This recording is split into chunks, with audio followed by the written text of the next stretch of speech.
The Scarlet Letter by Nathaniel Hawthorne. 21. The New England Holiday. Betimes in the morning of the day on which the new governor was to receive his office at the hands of the people, Hester Prynne and little Pearl came into the marketplace. It was already thronged with the craftsmen and other plebeian inhabitants of the town, in considerable numbers, among whom, likewise, were many rough figures, whose attire of deer skins marked them as belonging to some of the forest settlements, which surrounded the little metropolis of the colony. On this public holiday, as on all other occasions for 7 years past, Hester was clad in a garment of coarse grey cloth. Not more by its hue than by some indescribable peculiarity in its fashion, it had the effect of making her fade personally out of sight and outline, while again the Scarlet Letter brought her back from this twilight indistinctness, and revealed her under the moral aspect of its own illumination. Her face, so long familiar to the townspeople, showed the marble quietude which they were accustomed to behold there. It was like a mask, or rather like the frozen calmness of a dead woman's features, owing this dreary resemblance to the fact that Hester was actually dead, in respect to any claim of sympathy, and had departed out of the world with which she still seemed to mingle.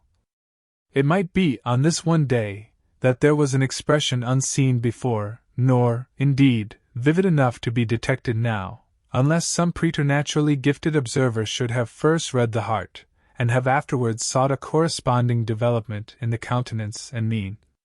Such a spiritual seer might have conceived that, after sustaining the gaze of the multitude through several miserable years as a necessity, a penance, and something which it was a stern religion to endure, she now, for one last time more, encountered it freely and voluntarily, in order to convert what had so long been agony into a kind of triumph.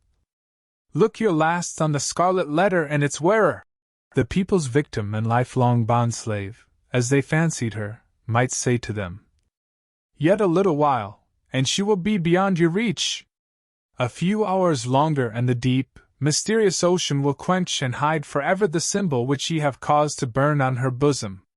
Nor were it an inconsistency too improbable to be assigned to human nature, should we suppose a feeling of regret in Hester's mind, at the moment when she was about to win her freedom from the pain which had been thus deeply incorporated with her being. Might there not be an irresistible desire to quaff a last, long, breathless draught of the cup of wormwood and aloes, with which nearly all her years of womanhood had been perpetually flavored? The wine of life, henceforth to be presented to her lips, must be indeed rich, delicious, and exhilarating, in its chaste and golden beaker, or else leave an inevitable and weary languor, after the lees of bitterness wherewith she had been drugged, as with a cordial of intensest potency. Pearl was decked out with airy gaiety. It would have been impossible to guess that this bright and sunny apparition owed its existence to the shape of gloomy grey, or that a fancy, at once so gorgeous and so delicate as must have been requisite to contrive the child's apparel, was the same that had achieved a task perhaps more difficult, in imparting so distinct a peculiarity to Hester's simple robe. The dress, so proper was it to little Pearl, seemed an effluence, or inevitable development, an outward manifestation of her character, no more to be separated from her than the many-hued brilliancy from a butterfly's wing, or the painted glory from the leaf of a bright flower. As with these, so with the child, her garb was all of one idea with her nature. On this eventful day, moreover, there was a certain singular inquietude and excitement in her mood, resembling nothing so much as the shimmer of a diamond, that sparkles and flashes with the varied throbbings of the breast on which it is displayed. Children have always a sympathy in the agitations of those connected with them, always, especially, a sense of any trouble or impending revolution, of whatever kind, in domestic circumstances, and therefore Pearl, who was the gem on her mother's unquiet bosom, betrayed by the very dance of her spirits, the emotions which none could detect in the marble passiveness of Hester's brow. This effervescence made her flit with a bird-like movement, rather than walk by her mother's side. She broke continually into shouts of a wild, inarticulate, and sometimes piercing music. When they reached the marketplace, she became still more restless, on perceiving the stir and bustle that enlivened the spot, for it was usually more like the broad and lonesome green before a village meeting-house than the center of a town's business. "Why, what is this, mother?" cried she. "Wherefore have all the people left their work today? Is it a play-day for the whole world? See, there is the blacksmith. He has washed high as sooty face, and put on his Sabbath-day clothes, and looks as if he would gladly be merry, if any kind body would only teach him how. And there is Master Brackett, the old jailer, nodding and smiling at me. Why does he do so, mother?" "He remembers thee a little babe, my child," answered Hester. "He should not nod and smile at me, for all that the black, grim, ugly-eyed old man," said Pearl. "He may nod at thee, if he will, for thou art clad in grey, and wearest the scarlet letter. But see, mother, how many faces of strange people, and Indians among them, and sailors. What have they all come to do, here in the marketplace?" "They wait to see the procession pass," said Hester. "For the governor and the magistrates are to go by, and the ministers, and all the great people and good people, with the music and the soldiers marching before them." "And will the minister be there?" asked Pearl. "And will he hold out both his hands to me, as when thou ledst me to him from the brookside?" "He will be there, child," answered her mother. "But he will not greet thee today, nor must thou greet him." "What a strange, sad man is he," said the child, as if speaking partly to herself. "In the dark night-time he calls us to him, and holds thy hand and mine, as when we stood with him on the scaffold yonder. And in the deep forest, where only the old trees can hear, and the strip of sky see it, he talks with thee, sitting on a heap of moss. And he kisses my forehead, too, so that the little brook would hardly wash it off. But here, in the sunny day, and among all the people, he knows us not, nor must we know him. A strange, sad man is he, with his hand always over his heart."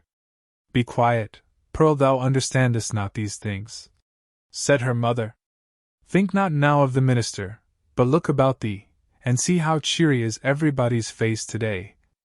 The children have come from their schools, and the grown people from their workshops and their fields, on purpose to be happy, for, today, a new man is beginning to rule over them, and so as has been the custom of mankind ever since a nation was first gathered, they make merry and rejoice, as if a good and golden year were at length to pass over the poor old world." It was as Hester said, in regard to the unwonted jollity that brightened the faces of the people.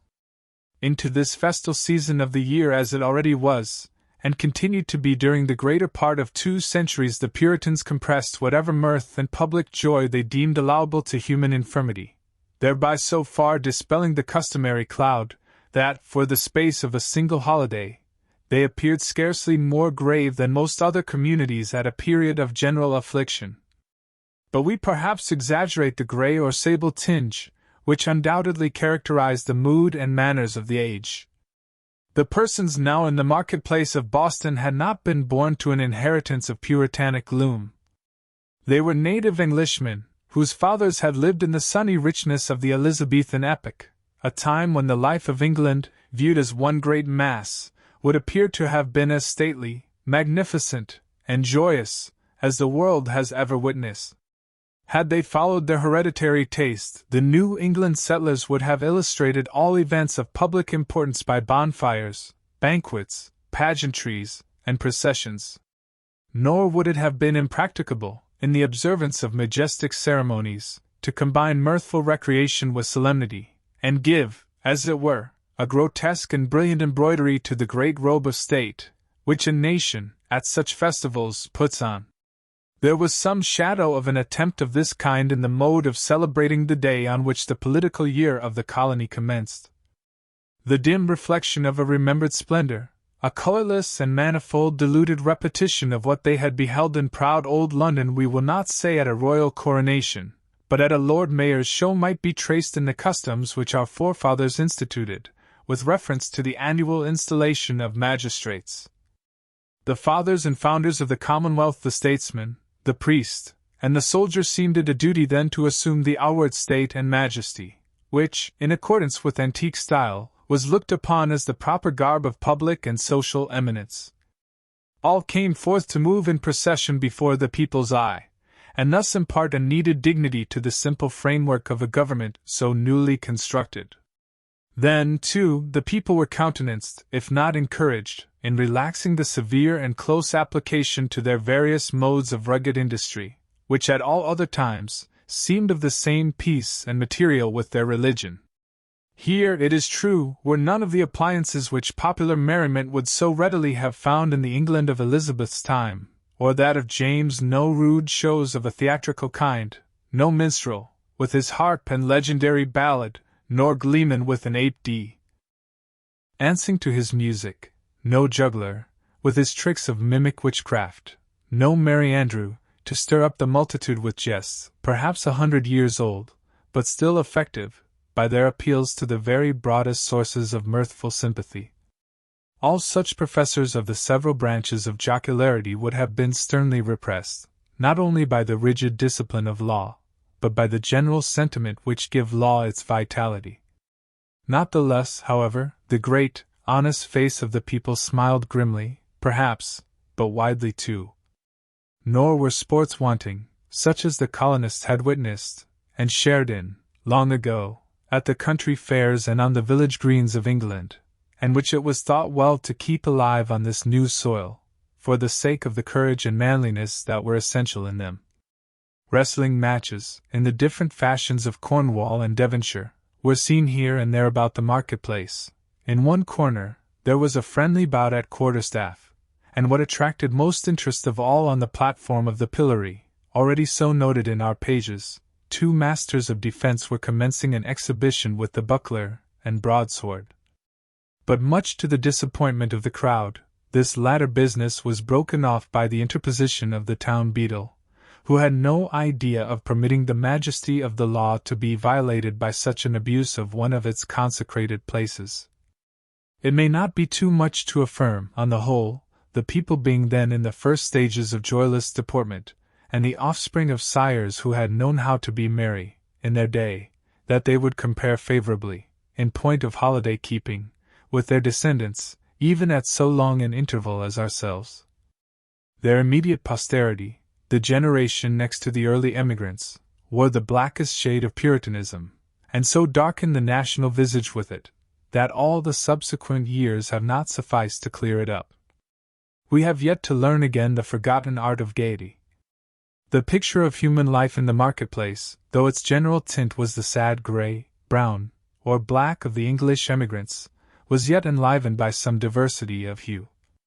A party of Indians in their savage finery of curiously embroidered deerskin robes, wampum belts, red and yellow ochre, and feathers, and armed with the bow and arrow and stone-headed spear stood apart with countenances of inflexible gravity, beyond what even the Puritan aspect could attain. Nor, wild as were these painted barbarians, were they the wildest feature of the scene.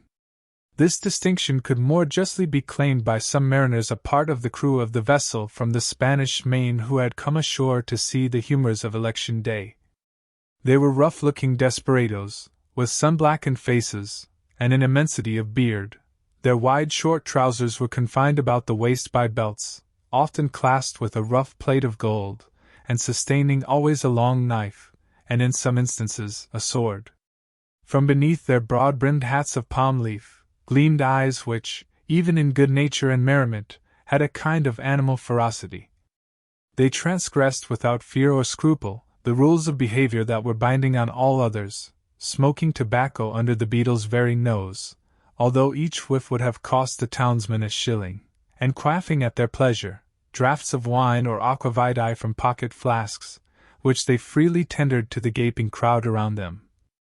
It remarkably characterized the incomplete morality of the age, rigid as we call it, that a license was allowed the seafaring class, not merely for their freaks on shore, but for far more desperate deeds on their proper element. The sailor of that day would go near to be arraigned as a pirate in our own. There could be little doubt, for instance, that this very ship's crew, though no unfavorable specimens of the nautical brotherhood, had been guilty, as we should phrase it, of depredations on the Spanish commerce, such as would have periled all their necks in a modern court of justice. But the sea in those old times heaved, swelled, and foamed very much at its own will, or subject only to the tempestuous wind, with hardly any attempts at regulation by human law. The buccaneer on the wave might relinquish his calling and become at once, if he chose, a man of probity and piety on land, nor, even in the full career of his reckless life, was he regarded as a personage with whom it was disreputable to traffic or casually associate. Thus the Puritan elders in their black cloaks, starched bands, and steeple-crowned hats, smiled not unbenignantly at the clamor and rude deportment of these jolly seafaring men, and it excited neither surprise nor animadversion when so reputable a citizen as old Roger Chillingworth, the physician, was seen to enter the market-place in close and familiar talk with the commander of the questionable vessel. The latter was by far the most showy and gallant figure, so far as apparel went, anywhere to be seen among the multitude. He wore a profusion of ribbons on his garment, and gold lace on his hat, which was also encircled by a gold chain, and surmounted with a feather. There was a sword at his side and a sword cut on his forehead, which, by the arrangement of his hair, he seemed anxious rather to display than hide. A landsman could hardly have worn this garb and shown this face, and worn and shown them both with such a galliard air, without undergoing stern question before a magistrate, and probably incurring a fine or imprisonment, or perhaps an exhibition in the stocks. As regarded the shipmaster, however, all was looked upon as pertaining to the character, as to a fish his glistening scales. After parting from the physician, the commander of the Bristol ship strolled idly through the market-place, until happening to approach the spot where Hester Prynne was standing, he appeared to recognize, and did not hesitate to address her. As was usually the case wherever Hester stood, a small vacant area, a sort of magic circle, had formed itself about her, into which, though the people were elbowing one another at a little distance, none ventured or felt disposed to intrude. It was a forcible type of the moral solitude in which the Scarlet Letter enveloped its fated wearer, partly by her own reserve, and partly by the instinctive, though no longer so unkindly, withdrawal of her fellow creatures. Now, if never before, it answered a good purpose by enabling Hester and the seaman to speak together without risk of being overheard, and so changed was Hester Prynne's repute before the public, that the matron in town, most eminent for rigid morality, could not have held such intercourse with less result of scandal than herself. "So, mistress," said the mariner, "I must bid the steward make ready one more berth than you bargained for. No fear of scurvy or ship fever this voyage.